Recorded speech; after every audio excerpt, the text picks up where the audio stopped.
सैनिक स्कूल यानी देश की सेना को भविष्य के जवान और अवसर देने वाली नर्सरी, लेकिन अब यही स्कूल सियासी जंग का अखाड़ा बन गए हैं।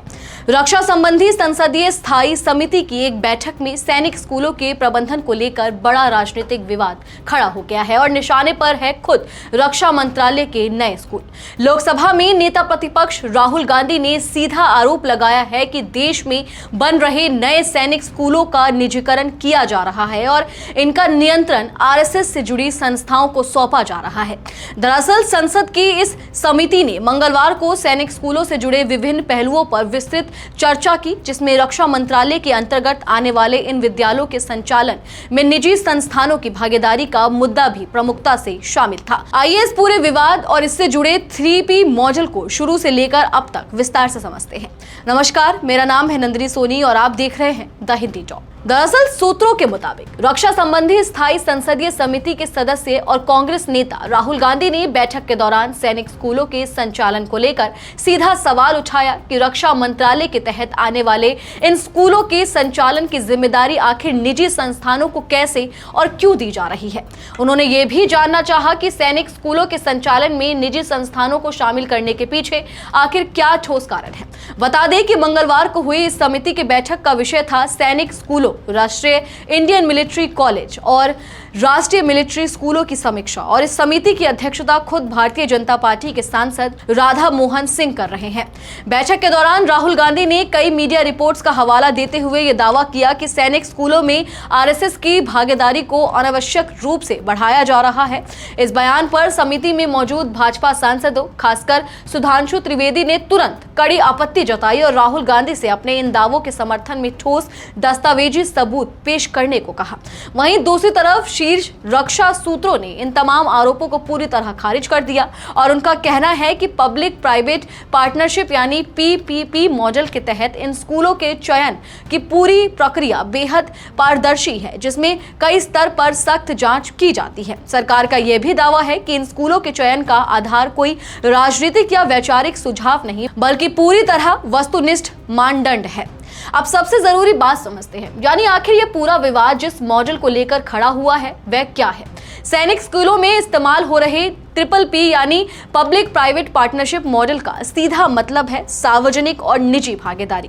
इसके तहत भारत सरकार रक्षा मंत्रालय और सैनिक स्कूल सोसाइटी के माध्यम से NGO, राज्य सरकारों और निजी शिक्षण संस्थानों के साथ मिलकर देश भर में कुल 100 नए सैनिक स्कूल खोलने की दिशा में काम कर रही है।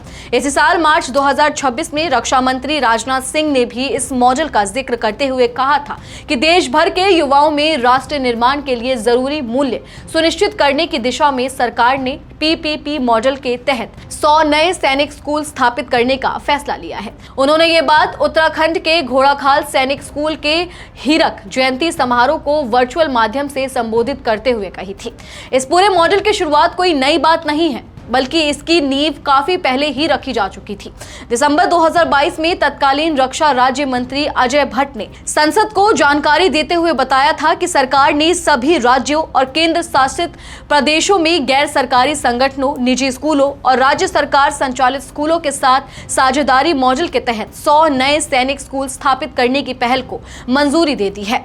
इसमें से अब तक 86 स्कूलों को 3 अलग अलग चरणों में मंजूरी मिल चुकी है और फिलहाल 79 स्कूल पूरी तरह चल भी रहे हैं, जबकि बाकी बचे स्कूलों के लिए चौथे चरण के तहत आवेदन प्रक्रिया जारी है। इसमें यह भी साफ किया गया था कि NGO, ट्रस्ट, सोसाइटी या फिर प्राइवेट और सरकारी स्कूल ग्रीनफील्ड या ब्राउनफील्ड कैटेगरी के तहत नया सैनिक स्कूल खोलने के लिए आवेदन कर सकते हैं। इस पूरी प्रक्रिया को समझना इसलिए भी जरूरी है क्योंकि यही वह आधार है जिस पर सरकार पारदर्शिता का दावा कर रही है। सबसे पहले आवेदन चरण में NGO, ट्रस्ट, सोसाइटियां और निजी या सरकारी स्कूल ऑनलाइन पोर्टल के जरिए आवेदन करते हैं। इसके बाद दस्तावेज जांच के चरण में 5 सेवारत वर्दीधारी अधिकारियों की एक समिति स्कूल के बुनियादी ढांचे, भूमि और खेल सुविधाओं की बारीकी से जांच करती है।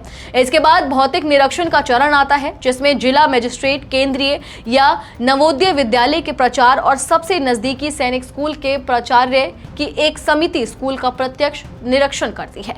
और अंत में अंतिम संस्कृति के चरण में सैनिक स्कूल सोसाइटी के मानद सचिव, स्कूल शिक्षा विभाग के प्रतिनिधि और ब्रिगेडियर रैंक के अधिकारी वाली एक समिति पूरी रिपोर्ट की अंतिम जांच करती है, तभी जाकर किसी स्कूल को मंजूरी मिलती है। राहुल गांधी के इन गंभीर आरोपों के बाद समिति के अध्यक्ष राधा मोहन सिंह ने कहा कि अब पैनल सरकार से इन निजी संस्थानों की भूमिका और स्कूलों के पूरे कामकाज पर विस्तृत जानकारी मांगेगा। यानी ये मामला अब सिर्फ बयानबाजी तक सीमित नहीं रहेगा, बल्कि इसकी औपचारिक समीक्षा भी होगी। सूत्रों के मुताबिक अब तक करीब 70 स्कूलों का आवंटन हो चुका है, जिसमें विद्या भारती और सरस्वती शिशु मंदिर जैसे संगठनों द्वारा संचालित स्कूल भी शामिल हैं और अब इसी सूची की गहराई से जांच की जा सकती है।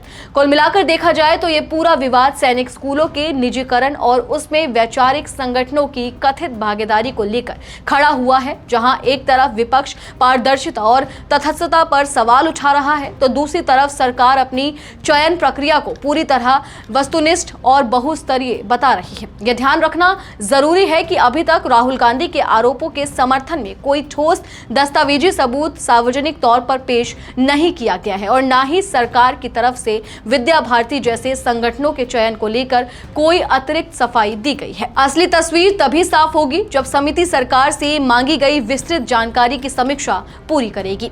चले फिलहाल इस वीडियो में इतना ही। आपको ये जानकारी कैसी लगी कमेंट सेक्शन में हमें अपनी राय जरूर दें और अगर अभी तक आपने हमारे चैनल को सब्सक्राइब नहीं किया है तो तुरंत करें। इसके साथ ही हमें सोशल मीडिया प्लेटफॉर्म यानी कि फेसबुक, इंस्टाग्राम और एक्स पर फॉलो जरूर करें।